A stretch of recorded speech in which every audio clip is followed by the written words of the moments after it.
రేపు గురువారం రోజున మర్చిపోకుండా ఇప్పుడు చెప్పే విధంగా ఈ చిన్న పరిహారం చేసేసుకోండి. అద్భుతమైన ఫలితాలైతే వస్తాయండి. అలానే కాకుండా గురువారం పూట ఎవరైతే ఈ పనిని చేస్తారో అలాంటి వాళ్ళ యొక్క కష్టాలన్నీ కూడా పోతాయని చెప్పొచ్చు. కాబట్టి ఏంటంటే గనక మీరండి భరించలేని కష్టాలు ఉన్నవారు ఆవాలతో ఇలా చెయ్యండి. ఆ కష్టాలన్నీ కూడా ఏంటంటే ఒక్క పూటలోనే పోతాయండి. అలానే కాకుండా కోట్లు వచ్చి పడతాయని చెప్పొచ్చు. ఆవాల గురించి మనందరికీ తెలిసిందే కదా. ఆవాలు అందరి ఇళ్లలో ఉంటాయి. సింపుల్గా చేసేసుకునే పరిహారం అండి. చాలా బాగా ఉపయోగపడుతుందన్నమాట. కాబట్టి ఏంటంటే ఆవాలతో ఒక్కసారి ఈ పరిహారం అనేది ఈ విధంగా ఆచరించుకోండి. చాలా మంచి రిజల్ట్ని పొందవచ్చు. మనం ఏంటంటేనండి కొన్నిసార్లు ఎన్ని కష్టాలు అనుభవిస్తామంటే కనుక భగవంతుడు కావాలని ఒక్కొక్కసారి ఏంటంటే పరీక్షిస్తూ ఉంటాడు. కొంతమంది ఏంటంటే కనుక మనం చేసిన పాపం మనమే అనుభవిస్తూ ఉంటామని మన పెద్దవారు మనకు చెప్తూ ఉంటారు కదా. అలా కొంతమందికి ఏంటంటే కనుక కష్టాల కూబిలో పడిపోతూ ఉంటారు. కష్టాలు ఏంటంటే అనుభవిస్తూ ఉంటారనమాట. ఆ కష్టాల నుంచి ఎలా బయటపడాలో తెలియదు. అలానే కాకుండా ఏంటంటే కష్టాలను పోగొట్టుకునే దారి కూడా ఉండదనమాట. అలా ఏంటంటే సతమతం అయిపోతూ ఉంటారు కదా. అలాంటి వాళ్ళ కోసం చక్కగా ఉపయోగపడే పరిహారం ఆవాలు. ఆవాలే కదా అనుకుంటాం, కానీ ఆవాల్లో మనకు తెలియని అతీత శక్తి దాగుంటుందన్నమాట. ఆవాలు ఏంటంటే కనుక తంత్రపరంగా మంత్రపరంగా అలానే కాకుండా యంత్రపరంగా కూడా ఆవాలను ఉపయోగిస్తారండి. చాలా మందికి తెలియని రహస్యం అన్నమాట ఆవాల గురించి. ఆవాలు ఏంటంటే ఇలా మన ఇళ్ళల్లో ఉంటాయి కదా, వాటిని తీసేసుకొని పరిహారం చేసుకోవచ్చు. ఎంతటి కష్టమైనా సరేనండి దాన్ని ఐస్ లాగా మనం కరిగించుకోవచ్చు అనమాట. అసలు ఈ పరిహారాన్ని ఎలా చేసుకోవాలో తెలుసుకునే ముందు ఒక చిన్న రిక్వెస్ట్ అండి. వీడియోని పూర్తిగా చూడండి, నచ్చితే లైక్ చేయండి. ఇక ఆ తర్వాత ఏంటంటే కనుక ఆవాల పరిహారం అండి. మనకు నార్మల్గా ఇంట్లో కష్టం అంటే కనుక గుర్తుపెట్టుకోండి, డబ్బు ఉందనుకోండి ఎలాంటి కష్టం అనేది రాదు, ఎలాంటి ప్రాబ్లం అనేది అసలు ఉండదు. కానీ డబ్బున్నా కానీ కొన్నిసార్లు ఏంటంటే మనకు కష్టాలు వస్తూ ఉంటాయి. అలానే కాకుండా ఏంటంటే కనుక కొంచెం ఇబ్బందులు అనేవి ఉంటూ ఉంటాయి. వాటి నుంచి మనం బయటపడాలని మనం ఏవేవో చేస్తూ ఉంటాం. అయినప్పటికీ కూడా ఏంటంటే పెద్దగా అవి మనకు అనుకూలించవు. వాటి వల్ల ఎలాంటి ప్రయోజనాలు ఫలితాలు ఉండవు. ఇప్పుడు చెప్పే ఆవల పరిహారం ఏంటంటే ఒకసారి తెలిస్తే మీకు ఆటోమేటిక్గా తెలిసిపోతుందన్నమాట. రెండోసారికి మీ అంతటా మీరే ఖచ్చితంగా చేస్తారనమాట. అంత బాగా ఏంటంటే కనుక పనిచేసే పరిహారం అని చెప్పొచ్చండి. మనం ఇందులో పెద్దగా డబ్బుని ఖర్చు పెట్టాల్సిన అవసరం లేదు. మన ఇంట్లో ఉండే ఆవాలు తీసేసుకుని మనం చేసుకోవాలి. దీనికోసం ప్రత్యేకించి అది తెచ్చుకోవాలి ఇది తెచ్చుకోవాలని కూడా రూల్ లేదండి. ఈజీగా చేసేసుకునే పరిహారం అన్నమాట. ఈజీగా మనకు అనుకూలించే పరిహారం అని చెప్పొచ్చు. చాలా బాగుంటుంది. కాబట్టి ఈ విధంగా ఏంటంటే ప్రయత్నించండి. నార్మల్గా దీనికంటూ తిదివార నక్షత్రము అలానే కాకుండా ఇలా చేయండి అలా చేయండి ఈ నియమం ఆ నియమం అంటూ ఏమీ లేదండి. ఎప్పుడు చేసుకున్నా పర్వాలేదు. మీ కష్టం చెప్పుకొని మీరు కనుక పరిహారం చేసుకుంటే ఖచ్చితంగా ఇక మీకు సిద్ధిస్తుందని మనకు శాస్త్రాల్లోనే చెప్పబడుతుంది. ఆవాల పరిహారం ఏంటంటే కనుక ఎక్కువగా మనం చెప్పాలంటే తంత్రశాస్త్రంలో చెప్పబడుతుందండి. ఆవాల గురించి వీటి ప్రత్యేకత కావచ్చు, అలానే కాకుండా వీటి యొక్క విధి విధానం కావచ్చు, ఈ ఆవాల వల్ల మనకు కలిగే లాభాలు కావచ్చు, అన్నీ కూడా తంత్రశాస్త్రంలో అయితే క్లుప్తంగా ఉన్నాయన్నమాట. ఆవాలు ఏంటంటే కనుక చాతబడిని సైతం దూరం చేస్తాయండి. అంతటి పవర్ ఈ ఆవాలకు ఉంటుందన్నమాట. అలానే కాకుండా ఏంటంటే ఆవాల్లో 2 రకాలు ఉంటాయండి. ఒకటి వచ్చేసి పసుపు ఆవాలు, రెండోది వచ్చేసి ఏంటంటే కనుక మనం వంటల్లో వాడుకుంటాం కదా. ఇవి నల్లగా ఉండవు, కొంచెం ఇలా చాక్లెట్ కలర్లో కొంచెం ఏంటంటే కనుక ఉంటూ ఉంటాయన్నమాట. అంత నల్లగా అయితే ఏముండవు అనమాట. ఇలా మనం వంటల్లో వాడుకునేవే, కానీ అచ్చం ఆవాలను తీసుకుని మనం పరిహారం చేయాలి. మనము పోపు దినుసులు ఇలాంటివి కలుపుకుంటాం కదండి పోపు కోసం. అలాంటివి కాకుండా ఆవాలు మనం సపరేట్గా తెచ్చి పెట్టుకున్న ఉంటాయి కదా, అలాంటి వాటి నుంచి తీసుకోండి. లేదంటే పోపుల డబ్బాలోనే మీరు ఈ యొక్క పోపు గింజలు ఏవి లేకుండా ఈ ఆవాలను తీసేసుకొని డైరెక్ట్గా పరిహారం చేసేసుకోండి. కష్టాలు పోతాయి. కష్టం అంటే కనుక కొంతమందికి డబ్బు కష్టం ఉంటూ ఉంటుంది. కొంతమందికి ఏంటంటే కనుక ఫ్యామిలీలో ఇంటి పరంగానే ఇల్లు అనుకూలించక ఏదో ఒకటి కష్టం అనేది ఉంటూ ఉంటుందన్నమాట. ఇంటి పరంగా అది వ్యాపార పరంగా కావచ్చు, ఇంటి పరంగా కావచ్చు, దేని పరంగానైనా కావచ్చు. ఇదే చెయ్యండి ఇలాగే చెయ్యండి మనం చెప్పటం లేదు, కానీ మీకు ఏ కష్టం ఉందో ఆ కష్టం చెప్పుకుంటూ ఇప్పుడు చెప్పే విధంగా ఈ పరిహారం కనుక మీరు ఆచరించుకున్నట్టయితే ఖచ్చితంగా ఆ కష్టం ఏంటంటే కనుక కాలిపోతుందండి. ఆ కష్టం మీ నుంచి దూరం వెళ్ళిపోతుంది. కాబట్టి ఇప్పుడు చెప్పే విధంగా చేసుకోండి. ఒక తెల్లని కాగితం కానీ లేదంటే నార్మల్గా ఒక పేపర్ కానీ తీసుకోండి. ఏది తీసుకున్నా ఏం కాదనమాట. అందులో 1 స్పూన్ అన్ని ఆవాలను పోసేయండి. ఆ తర్వాత ఏంటంటే ఒక స్పూన్ అంతా రాళ్ళ ఉప్పుని తీసుకోండి. మళ్ళీ రాళ్ళ ఉప్పు ఎందుకండి అంటే కనుక రాళ్ళ ఉప్పు కూడా కావాలి మనకి. ఇది తంత్రశాస్త్రంలో చెప్పబడ్డ పరిహారం, అత్యంత శక్తివంతమైన పరిహారం. కాబట్టి రాళ్ళ ఉప్పు ఆవాలను తీసుకోవాలి. అలా తీసేసుకున్న తర్వాత వీటిని ఏంటంటే కనుక ఒక పేపర్లో పెట్టండి. పెట్టిన తర్వాత ఇంట్లో పెద్దవారు చేయండి. ఎందుకంటే పెద్దవారికే కదా కష్టాలు వస్తాయి. యజమానురాలు కావచ్చు, యజమానులు, ఇంటి వారు ఎవరైతే పెద్దవారు ఉంటారో వాళ్ళు చేస్తే చాలా మంచిదండి. కాబట్టి మీరు ఇలా పేపర్లో పెట్టుకున్న తర్వాత ఇలా 3 సార్లు అండి ఇలా ముఖం దగ్గరే అనమాట. నుదుటి భాగం నుంచి మన యొక్క ఇక్కడ ఏంటంటే కనుక మనము ఇలా నుదుటి భాగాన 3 సార్లు ఇలా పెట్టుకోవాలండి. మన నుదుటికి అది తాకాలన్నమాట. మనం పొట్లం కడతాం కదా, ఆ పొట్లం అలా తాకేసిన తర్వాత ఏంటంటే కనుక దాన్ని తీసుకెళ్ళి మీరు అంటే ఇలా తగలబెట్టండి. అంటే ఇలా ఏంటంటే గనక దాన్ని ఏంటంటే కాల్చేయండి. మొత్తం కాలిపోవాలనమాట. అది కాలేటప్పుడు కొంచెం జాగ్రత్తగా ఉండండి. ఎందుకంటే అది చిటపటలాడుతూ ఉంటుంది. మీరు పేపర్‌లో పెట్టేటప్పుడు కావచ్చు, మీరేంటంటే పొట్లం కడతారు కదా! కట్టేటప్పుడు సంకల్పం చెప్పుకోండి. చెప్పకుండా మీరు చేసుకుంటే ఫలితం రాదు కాబట్టి చెప్పాలనమాట. చెప్తేనే కదా మనకు ఫలితం అనేది వస్తుంది.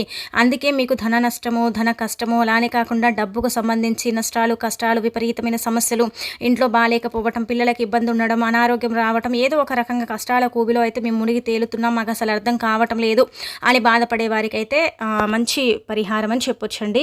అలానే కాకుండా ఇంట్లో పెద్దవారు చేసుకోవటం వల్ల ఏంటంటే కష్టాలకు పులి స్టాప్ పడిపోతుంది. కష్టాలు ఆగిపోతే కొంచెం ఏంటంటే మనకు మంచి జరుగుతుంది. మనకేంటంటే లాభం కూడా మనం పొందవచ్చు అనమాట. అందుకే ఉప్పుని కొంచెం తీసుకోవాలి. ఇప్పుడు ఒక స్పూన్ ఆవాలు, ఒక స్పూన్ ఉప్పు తీసుకుంటేనే కదా ఉప్పు నెగిటివ్ని తీసేస్తే ఆవాలు ఏంటంటే కనుక భయంకరంగా ఏదైనా చెడు ఉంటే అది తీసేస్తుంది. లేదంటే కనుక ఉప్పు ఏంటంటే నార్మల్గా చెప్పాలంటే మనం దేనికోసం అయితే అంటే కష్టం ఉందనుకొని మనము అంటే ఈ పరిహారం చేస్తున్నామో దానికోసం ఏంటంటే మనకు ఫలితం ఉంటుందన్నమాట. అందుకే ఈ విధంగా మీరు ఆచరించుకొని ఫలితం అనేది పొందండి. అలానే కాకుండా ఖచ్చితంగా కాల్చండి, మొత్తం కాలిపోవాలి. అలా కాలిపోతేనే మీ కష్టం అంతా కూడా అక్కడికి కాలిపోతుంది, అక్కడికి స్టాప్ అయిపోతుంది. ఇదేంటంటే మనకు తంత్రశాస్త్రంలో చెప్పబడ్డ పరిహారం, అత్యంత శక్తివంతమైన పరిహారం కాబట్టి ఆచరించండి. కానీ నాన్ వెజ్ని తిని మాత్రం చేయకండి. మిగతా సమయాలలో మీరు ఎప్పుడు చేసుకున్నా ఏం కాదు, ఇంకా ఫలితం వస్తుందన్నమాట. ఇది చాలా శక్తివంతమైన పరిహారం. చిన్నదే అండి పరిహారం, కానీ మనకు ఫలితం కూడా అంతే బాగా లభిస్తుంది. కొంతమందికి ఏంటంటే ఒకసారికి ఫలితం అయితే రాకపోవచ్చు, కొంతమందికి ఒక్కసారికే అంటే వారు ఊహించినంత ఫలితం కూడా పొందవచ్చని ఇక్కడ చెప్పడం జరుగుతుందన్నమాట. అలా మీరు అంటే తెలిసిపోతుందనమాట మీకు. అంటే కష్టం కొంచెం తగ్గినట్టు, భారం తగ్గినట్టు ఇలాంటివి ఏంటంటే మీకు అర్థమైపోతాయి కాబట్టి ప్రయత్నం చేసుకోండి. ఇక ఈ పరిహారం చేసినట్టు మీరు ఎవ్వరికి చెప్పకండి. అంటే కొంతమంది ఉంటారు కదండి, ఇప్పుడు మేము బాగుపడ్డాం కదా, మేము బాగున్నాం కదా, మా అక్క ఉంది, మా ఇట్లా మనం చెప్పుకుంటాం కదా, మనకు తెలిసిన వాళ్ళకు, మనకు అంటే బంధువులకు కావచ్చు, మనకు తెలిసిన వాళ్ళకు మనం చెప్తాం. కానీ అలా చెప్పకండి. చెప్తే కొన్ని పరిహారాలు మళ్ళీ అవి పనిచేయటం ఆగిపోతాయి అన్నమాట. ఇలా మీరేంటంటే మీ ఇష్టాన్ని బట్టి నెలలో ఒకసారి, లేదంటే 3 నెలలకు ఒకసారి, 5 నెలలకు ఒకసారి ఇలా చేస్తూ ఉండండి. ఆవాలు మనం పెద్దగా ధనం ఖర్చు పెట్టాం కాబట్టి తీసేసుకొని ఈజీగా చేసేసుకోవచ్చు. అదే ఇంకా మీకు పసుపు ఆవాలు దొరికితే చాలా మంచిది. దొరకకపోతే నార్మల్గా ఆవాలతోనే ఇలా ఈ పరిహారం చేసేసుకొని ఫలితం పొందండి. కష్టం ఎంత పెద్దదైనా సరే ఐసులాగా కరిగిపోతుంది. ఆ కష్టం అక్కడికే పులి స్టాప్ పడిపోతుంది అనమాట. ఇంకా మీకు తిరుగుండదండి. కాబట్టి ప్రయత్నం చేసుకోండి. ఇక ఆ తర్వాత ఇంకొక పరిహారం ఏంటంటే ఇప్పుడు చెప్పే పరిహారము ఇక్కడ చేయించే విధంగా ఏంటంటే కనుక గాజు గ్లాస్ని తీసుకొని అందులో అర స్పూన్ అంత ఉప్పు, అలానే కాకుండా అర స్పూన్ అంత కుంకుమ, ఒక స్పూన్ అన్ని ఆవాలు ఇవన్నీ కూడా నీళ్ళల్లో పోసుకోవాలండి. ఇది కూడా ఏంటంటే కనుక మనకు ఏంటంటే ఒక్కొక్కసారి ఉన్నట్టుండి మనం ఏంటంటే కనుక జబ్బు పడిపోతాం. తీవ్రంగా ఏంటంటే కనుక మనకు నష్టం కలుగుతుంది. మనమే కదా ఇంట్లో సంపాదిస్తాం, మనమే కదా ఇంట్లో అంటే ఇల్లంతా కూడా చూసుకుంటాం. మేము బాగుంటేనే మా ఇల్లు బాగుంటుందండి, మేము కష్టపడితేనే మా ఇల్లు గడుస్తుందండి. మా ఇంట్లో ఒక్కొక్కసారి ఏమవుతుందంటే కనుక నాకు చాలా రోజుల నుంచి అంటే ఇలా అనారోగ్యంతో నేను బాధపడుతున్నానండి. ఎక్కడికి వెళ్ళినా కానీ ఏం లేదంటారు, ఏది కూడా అంటే జరగలేదంటారు. అలానే ఏదైనా గాలి సోకిందా అంటే కూడా మనము అంటే ఇలాంటివి నమ్మము, ఇలాంటివి మేము పట్టించుకోమండి. అయినప్పుడు కూడా ఏంటంటే కనుక 15 రోజులు ఉంటే 15 రోజులు బాగుండదండి. అమావాస్య ముందు, పౌర్ణమి ముందు, అలానే కాకుండా ఒక్కొక్కసారి ఏంటంటే నెలలో ఒకసారి ఇలా జరుగుతూ ఉంటుందండి. అనారోగ్యం వస్తుంది, ఒక 2 రోజులు లేవకుండా పడడం, అలానే కాకుండా ఏంటంటే 2 రోజులు కొంచెం ఇబ్బందికరంగా ఉండటం, ఆ తర్వాత మళ్ళీ తిరిగి నా పనులు నేను ప్రారంభించుకోవడం ఇలా జరుగుతూ ఉంటుంది. కానీ నాకే ఎందుకు ఇలా జరుగుతుంది, ప్రతి నెల కూడా జరుగుతూ ఉంటుంది. ప్రతి నెలలో కూడా ఇలా నేను ఈ ప్రాబ్లమ్స్ని అంటే ఫేస్ చేస్తున్నాను, ఇన్ని కష్టాలు అనుభవిస్తున్నానండి, నేను బాగుండాలి, నాకు ఇబ్బంది ఉండకూడదండి అనుకుంటారు కదా, అలాంటి వాళ్ళ పరంగా అండి. ఇందులో అన్ని కూడా వస్తువులు మనం పెట్టుకున్నాం కదా, అంటే ఇప్పుడు మనం చూసుకున్నట్టయితే ఈ ఉప్పు కావచ్చు, అంటే ఉప్పు అంటే కనుక మీరు ఇక్కడ నార్మల్ ఉప్పు కూడా వాడచ్చు, కల్లుప్పే వాడాలని రూల్ ఏమీ లేదు. అర స్పూన్ మనం వంటల్లో వాడుకుంటాం కదా, ఆ ఉప్పు పోసేసినా సరిపోతుంది. పసుపు అర స్పూన్ పోసేసి ఒక స్పూన్ అన్ని ఆవాలు గాజు గ్లాసులో అంటే 3 వంతుల నీళ్ళని తీసుకోండి. నిండుగా నీళ్ళని అయితే తీసుకోకండి. అంటే 3 వంతుల నీళ్ళు అంటే కనుక కొంచెం తక్కువగా తీసుకోవాలి. ఎందుకంటే కనుక ఇవన్నీ వేసిన తర్వాత ఆ నీళ్లు అంటే పైకి వచ్చేసి మొత్తం కింద పడిపోతాయి కదండి, అదంతా కూడా వేస్ట్ అయిపోతుంది కదా. అలా కాకుండా ఉండాలంటే కనుక కొంచెం తగ్గించి నీళ్ళని తీసేసుకుని ఆ తర్వాత ఏంటంటే మీకు ఈ విధంగా జరుగుతుంది, ఈ ప్రాబ్లమ్ని మీరు ఎదుర్కొంటున్నారు, ఈ కష్టాన్ని మీరు అనుభవిస్తున్నారు కదా, ఇది కూడా ఒక రకంగా చెప్పాలంటే కష్టమే కదండి. కాబట్టి ఈ కష్టాన్ని మరి తొలగించుకోవాలి కదా. అందుకే మీరు ఇలా నీళ్ళు ఏంటంటే కనుక మొత్తం నీళ్ళలో పోసేయండి. నీళ్లు కూడా ఒక రకంగా చెప్పాలంటే నారడిగా చెప్పబడతాయి. నీళ్ళకి అతీత శక్తి ఉంటుంది. నీళ్లు కూడా పంచభూతాల్లో ఒకటి.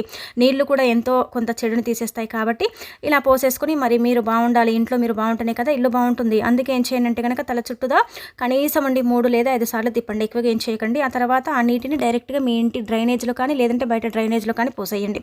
ఇలా కనుక పోసేసిన తర్వాత మీరే చూడండి మార్పుని. ఒక రాత్రి నిద్రపోయిన తర్వాత మార్పు అనేది కనిపిస్తుంది. అయిపోతుంది, కష్టం మీ నుంచి దూరం అయిపోతుంది, మీకుండే ఇబ్బంది అంతా కూడా తొలగిపోయి ఇక మీరు పట్టిందల్లా బంగారం అవుతుందని చెప్పొచ్చు. కాబట్టి ప్రయత్నించేసుకోండి, ఇలా ఫలితం అనేది పొందండి. ఇక ఆ తర్వాత ఇంకొకటి ఏంటంటే కనుక రేపు గురువారం కదా, గురువారం రోజున మర్చిపోకుండా ఎవరైతే ఈ ఆకుని కాలుస్తారో అలాంటి వాళ్ళ యొక్క జాతకం మారిపోతుంది, వారి సుడి తిరిగిపోతుంది, వారికి అద్భుతం అంటే అద్భుతం జరుగుతుందన్నమాట. మనకేంటంటే జాతక సమస్యలు అనేవి ఉంటూ ఉంటాయి, జాతక సమస్యల వల్ల మనం చాలా సఫర్ అయిపోతూ ఉంటాం కదా. ఈ ఆకు గురించి మనందరికీ తెలిసిందే. ఈ ఆకు వల్ల ఏంటంటే కనుకనండి జాతక సమస్యలన్నీ కూడా పోతాయన్నమాట. అద్భుతం అంటే అద్భుతం చూడగలుగుతాం. ఇప్పుడు కొంతమందికి ఏంటంటే కనుక జాతక సమస్యలు ఉంటాయి, కొంతమందికి ఉండవండి. కొంతమంది ఏంటంటే పరిశీలన చేయించుకుంటారు, అంటే మా జాతకం ఎలా ఉంది, మేము ఎలా ఎదగగలుగుతాం, అలానే కాకుండా జాతకంలో ఏ ఇబ్బందులు ఉన్నాయన్నట్టుగా జాతక పరిశీలన చేయించుకొని దానికి తగ్గట్టుగా ఏంటంటే కనుక కొన్ని పరిహారాలు, కొన్ని విధి విధానాలను ఆచరిస్తారు. కొంతమంది ఏంటంటే కనుక జాతక పరిశీలన చేయించుకున్నప్పుడు కూడా అంటే ఇప్పుడు బాలేవు, గ్రహాలు అనుకూలించటం లేదు, స్థితిగతులు బాలేవు, రాహుకేతు ప్రభావాలు, శని ప్రభావాలు, అనేక రకాల అంటే జాతక సమస్యలు ఉన్నాయనుకోండి. అలాంటి వాళ్ళు ఏంటంటే పరిష్కారం అనేది చేయించుకోరు. కొంతమంది ఏంటంటే కనుక జాతకం బాగాలేకపోతే రత్నాలు, రాళ్ళు ఇలాంటివి ధరిస్తూ ఉంటారు, అంటే జాతకం మారటానికి. కొంతమందికి అంత స్తోమత ఉండదు, ధరించలేరు కదండి. అలాంటి వాళ్ళు ఒకసారి ఇప్పుడు చెప్పే విధంగా చేసేసుకోండి, ఎంత మంచి ఫలితం వస్తుందంటే కనుక మీరు ఆశ్చర్యపోతారండి. అంటే మీరే ఏంటంటే కనుక షాక్ అయిపోతారనమాట. వాస్తవానికి చెప్పాలంటే కనుక మనం ఏంటంటే కరివేపాకే కదా అనుకుంటాం, కానీ కరివేపాకు ఏంటంటే కనుక జాతక సమస్యల్ని తీర్చేయడానికి ది బెస్ట్గా పనిచేస్తుంది. చాలా మందికి తెలియని విషయం అనమాట. కరివేపాకే కదా దానివల్ల ఏమవుతుంది అనుకోకండి. కరివేపాకు చెట్టు ప్రకృతి నుంచి ఏంటంటే కనుక పరిపూర్ణ అనుగ్రహం తీసుకొని ఆ చెట్టు ఉంటుందన్నమాట. ఆ కరివేపాకు చెట్టులో ఏంటంటే అతీత శక్తులు ఉంటాయి. కరివేపాకు చెట్టు ఉండే ఇంట్లో ఏంటంటే కనుక పాజిటివ్ ఎనర్జీ ఉంటుంది. కరివేపాకు ఏంటంటే కనుక అంటే అద్భుతాలను సృష్టించి ఇలా జాతక సమస్యల్ని తీసేస్తుంది. ముఖ్యంగా చెప్పాలంటే గ్రహాలు చాలా నీచ స్థాయిలో ఉంటాయండి, అంటే స్థితిగతులు బాగుండవన్నమాట. ఏది చేసినా కలిసి రాదు, ఇబ్బంది కలుగుతూ ఉంటుంది, బాధ కలుగుతూ ఉంటుంది, ఏం చేయాలో అర్థం కాదు కదా. అలాంటప్పుడు మీరు ఏంటంటే కనుక ఇలా కరివేపాకుని తీసుకొని ఇప్పుడు చెప్పే విధంగా చేసేసుకోండి, జాతక సమస్యలు పోతాయి. అలానే ఒకటేసారికి మీ జాతకం అంతా కూడా మారిపోయి మీకు మంచి జరుగుతుందని మనం చెప్పలేము, కానీ చేస్తూ ఉంటే ఫలితం వస్తుందండి. ఏదైనా సరే ఒకసారి చేసుకోగానే ఏది కూడా మనకు అంటే ఫలితం రాదు కదా. అలాంటప్పుడు మీరు ఏంటంటే కనుక 1-2 సార్లు ప్రయత్నిస్తూ ఉండండి. గురువారం చేయటం వల్ల గురువు యొక్క అనుగ్రహం కలుగుతుంది, గురుబలం పెరుగుతుంది, రాహుకేతు ప్రభావాల నుంచి మీరు బయటపడతారు. దోషాలు ఉంటూ ఉంటాయి కదండి, కొన్ని దోషాలు పాపాలు మనం చేస్తూ ఉంటాం మానవులం అన్న తర్వాత. అలాంటి వాటి నుంచి కూడా మనం బయటపడటానికి ఏంటంటే కనుక ఈ కరివేపాకు అనేది ఉపయోగపడుతుందన్నమాట. అందుకే కరివేపాకు పెద్దగా చూడండి, ఇక్కడ డబ్బుని కూడా మనం ఖర్చు పెట్టాల్సిన అవసరం లేదు. ఒక 5 రెబ్బల కరివేపాకుని తీసేసుకున్నామా, ఇంకా టక్కునని పరిహారం చేసుకున్నామా, మనకుండే జాతక సమస్యలు తొలగించుకున్నామా. గురువు అనుగ్రహం ఉంటే మాత్రం మనకు అంటే దేవుడి ఇంకా ఆశీస్సులు ఉన్నట్టే. గురువు అనుగ్రహం ఉంటే మనం చేసే ప్రతి పని కూడా ఆశీర్వాదంతో ఏంటంటే ముందుకు వెళుతూ ఉంటుంది. గురువు అనుగ్రహం లేకపోతే పనులు ఆగిపోతాయి. అలానే గురుబలం లేకపోయినా కానీ మనం ఏంటంటే కనుక ఏదైనా చేస్తున్నట్టయితే ఇబ్బందులు వస్తూ ఉంటాయన్నమాట. ఇంకా రాహుకేతు ప్రభావాలు ఉంటే ఇంకా మనం చెప్పక్కర్లేదు, ఎన్నో అనుభవిస్తూ ఉంటామండి. పూర్వకర్మ శాపాల వల్ల కూడా ఇబ్బంది. అంటే కొన్నిటికి ఏంటంటే కనుక ఇలా పరిహారాలు ఉన్నాయండి, వాటిని చేసుకోవటం ద్వారా కొన్ని ఏంటంటే కనుక మనం సరి చేసుకోగలుగుతాం. అందుకే మీరు కరివేపాకుని తీసుకోండి. కరివేపాకుని తీసుకునేటప్పుడు ఖచ్చితంగా ఏంటంటే కనుక సంకల్పం చెప్పుకోవాలండి. అది కూడా పచ్చని వృక్షమే కదా, దానిపై చేతులు వేసేసి ఏంటంటే కనుక మనం కరివేపాకుని తీసుకుంటున్నాం. అందుకే మీరు ఏం చేయాలంటే కనుక కరివేపాకుని తీసుకునేటప్పుడు ఖచ్చితంగా సంకల్పం చెప్పుకోండి. అంటే మా అవసరం కోసం తీసుకున్నాం కాబట్టి మాకు పరిహారం తప్పక పనిచేయాలి అన్నట్టుగా తీసేసుకుని ఆ తర్వాత దాన్ని మీరు కొంచెం ఇంటికి తీసుకెళ్ళండి. అంటే అక్కడికక్కడే చేయొచ్చు, మీ ఇంట్లో చెట్టు ఉంటే అక్కడి నుంచి కూడా తీసుకోవచ్చు. ఈ పరిహారం చేసేటప్పుడు నాన్ వెజ్ని తినకూడదు, అలానే కాకుండా వంటి స్నానం చేసుకోవాలండి. తల స్నానం చేయకపోయినా పర్వాలేదు, దీపం పెట్టకపోయినా పర్వాలేదు, నియమాలంటూ ఏం లేం, కానీ మనం ఏంటంటే స్నానం చేసుకొని చేయాలన్నమాట. ఇలా చేస్తే ఏంటంటే శరీరం శుద్ధి అయిపోతుంది. అలానే కాకుండా చెయ్యాలనే మనకు ఇంట్రెస్ట్ అనేది పెరుగుతుంది. ఇక ఆ తర్వాత ఏంటంటే డల్నెస్ అనేది కొంచెం తగ్గిపోతుంది. కాబట్టి స్నానం చేసుకుని పరిహారం చేసుకోండి. 5 రెబ్బల కరివేపాకుని తీసుకోండి. ఇలా తీసేసుకున్న తర్వాత ఏంటంటే ఇది మీరు సింక్ దగ్గర కూడా చేయొచ్చు, లేదంటే కనుక బయట బాల్కనీలో మీకు ఇంకంటే బయట వాకిలు ఉంటుంది కదా మనకు, అక్కడ కూడా మనం చేసుకోవచ్చు అనమాట. ఇలా తీసేసుకుని కరివేపాకుని ఏంటంటే కనుక 5 రెబ్బలను తీసేసుకుని మీ జాతక సమస్యలు అంటే జాతకం బాగాలేదు, ఇబ్బంది పడుతున్నారు, మనకు కొంతమందికి ఏంటంటే కనుక రాహుకేతు ప్రభావాలు ఇవన్నీ కూడా తెలియదు కదండి. ఎందుకంటే కొంతమంది అసలు జాతక పరిశీలనే చేయించుకోరు, కొంతమంది అంటే అందాజ మీద చెప్తూ ఉంటారు. ఇలా అందాదగా అంటే ఎక్స్పీరియన్స్గా ఏంటంటే జాతకం బాగాలేదు, ఇబ్బంది ఉన్నట్టుగా వాళ్ళే ఏంటంటే కనుక చెప్పుకుంటూ ఉంటారు. కొంతమంది ఏంటంటే కనుక పరిశీలన చేయించుకొని చెప్పుకుంటారు. అలా కాకుండా మీరు ఏంటంటే కనుక ఇలా కరివేపాకుని తీసేసుకుని 5 రెబ్బలు తీసుకుంటారు కదా, కరివేపాకుని తీసుకున్న తర్వాత ఆ కరివేపాకుకు మీ సమస్యలన్నీ కూడా చెప్పండి. అంటే ముఖ్యంగా జాతకానికి సంబంధించినవి చెప్పండి, ఇంకంతకు మించి మీరు ఏం చెప్పకండి. ఎందుకంటే ఇది జాతకం సరి చేయడానికి పనిచేస్తుంది కాబట్టి దాని గురించి చెప్పుకోండి. ఇలా చెప్పేసుకున్న తర్వాత మీరు ఇంకా వీటిని కాల్ చేయండి. అది కొంచెం ఏంటంటే కనుకనండి కాలేటప్పుడు కొంచెం దూరంగా ఉండండి, ఆకు కాబట్టి కొంచెం చిటపటలాడుతుంది. ఆ ఆకు ఏంటంటే కనుక పూర్తిగా కాలిపోవాలండి. కాలి ఇలా మష్ అయిపోవాలన్నమాట, మొత్తం బొగ్గులాగా రావాలి. అలా కాల్చండి ఆకులని. అలా కాలిస్తే ఏమవుతుందంటే కనుక జాతక దోషాలు, జాతక సమస్యలు, కొన్ని రకాల అంటే సమస్యలు పోతాయండి. చాలా అద్భుతం అంటే అద్భుతం జరుగుతుందన్నమాట. ఎవరైతే ఈ పరిహారాన్ని పరిపూర్ణ నమ్మకంతో చేసుకుంటారో అలాంటి వాళ్ళకైతే మంచి జరుగుతుందన్నమాట. మంచి జరగటంతో పాటు మీకేంటంటే కనుక అద్భుతం అంటే అద్భుతం మీరే మీ కళ్ళతో చూస్తారు. అందుకే జాతక సమస్యలు ఉన్న వాళ్ళు అంటే కొంతమంది అండి, మునులు కావచ్చు, సాధువులు కావచ్చు, ఈ పరిహారాన్ని ఏంటంటే కనుక గురువారం పూట అంటే ఆచరిస్తారు. ఉదయం కంటే కూడా సాయంత్రం చేసే పరిహారాలకు ఎప్పుడు కూడా ఫలితం ఎక్కువగా వస్తుంది. కాబట్టి మీకు ఒకవేళ సాయంత్రం చేసుకునే వీలుంటే సాయంత్రం చెయ్యండి. అంటే సాయంత్రం అంటే కనుక 4 దాటిపోయిన తర్వాత మనకు సాయంత్రమే అంటాం. కాబట్టి మనము ఉదయం కంటే కూడా ఆ సమయాలలో అంటే 4 నుంచి రాత్రి 12 లోపు ఎప్పుడు చేసుకున్నా కానీ ఫలితాలు అయితే అధికంగా మనం చూడటానికి అవకాశం ఉంటుంది. కాబట్టి వీలుంటే ఉదయం 12 లోపే చేసుకోండి. ఆ తర్వాత కుదరకపోతే సాయంత్రం చెయ్యండి. కానీ ఒక విషయం గుర్తుపెట్టుకోండి, ఒక్కసారికైతే ఫలితం రాదు. కనీసం 2 కానీ 3 కానీ లేదంటే కనుక ఒక 5 గురువారాల పాటు కానీ మీరు ఈ పరిహారం చెయ్యాలి. అలాంటప్పుడు ఏంటంటే దైవానుగ్రహం కలుగుతుంది, జాతక దోషాలు పోతాయి. మనం దానికోసమే చేస్తున్నాం కాబట్టి మనం ఆ సమస్యల నుంచి బయటపడటానికైతే ఎక్కువగా అవకాశం ఉంటుందని శాస్త్రాల్లో చెప్పడం జరుగుతుందండి. అందుకే రేపు గురువారం పూట చెయ్యండి. సమయం అంటే మనం చెప్పాం కదా, ఆ సమయాలలో చేసుకోండి. ఒక వారం చేస్తే మనకు అర్థమైపోతుంది, 2వ వారం చేస్తే ఇంకా కొంచెం అర్థమైపోతుంది. ఇలా మనం ఏంటంటే కనుక ఆటోమేటిక్గా చేసుకోగలుగుతాము. ఎందుకంటే పెద్దగా ధనాన్ని ఖర్చు పెట్టాం కదా, ఈజీగా చేసేసుకునే పరిహారం. ఇందులో మనం ఇబ్బంది పడాల్సిన అవసరం కూడా లేదు. కరివేపాకు ఏంటంటే కనుక లభిస్తుంది, డబ్బు కూడా ఖర్చు పెట్టట్లేదు. కాబట్టి తీసేసుకున్నామా, చేసేసుకున్నామా, ఇంకా ఫలితం పొందామా అన్నట్టుగా చేశారనుకోండి, ఇక మీ సుడి తిరిగినట్టే అండి. మీకుండే ఇబ్బంది అంతా కూడా పోతుందన్నమాట. ముఖ్యంగా జాతకాన్ని తీసుకొని ఎవరైతే అంటే దీర్ఘంగా ఆలోచిస్తున్నారో, బాలేదని బాధపడుతున్నారో, ఇబ్బంది ఉందనుకుంటున్నారో అలాంటి వాళ్ళకైతే పర్ఫెక్ట్గా పనిచేస్తుందని చెప్పొచ్చు. ఇంకా దీంట్లో ఇంకా మీకు ఎలాంటి సందేహం అనేది ఉండదనమాట. తప్పకుండా ఫలితాన్ని తెచ్చిపెట్టే పరిహారం అండి.